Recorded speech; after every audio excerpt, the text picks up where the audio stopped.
Start. पश्चिम महाराष्ट्रातली अस्पृश्य झालेली हीच ती जागा. माणगाव, तालुका हातकणंगले, जिल्हा कोल्हापूर.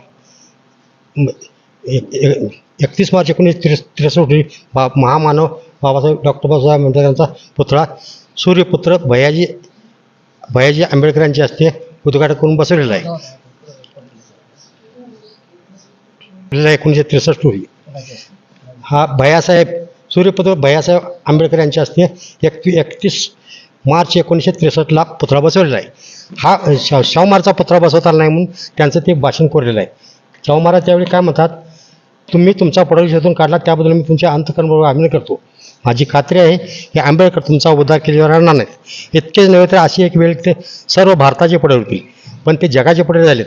हे जे सार्थ उद्गार शाहू महाराजांनी माणगाव येथील अस्पृश्य व्यक्त केले ते हे ऐतिहासिक पुण्यस्थळ सन्मानभूमी. जय भीम.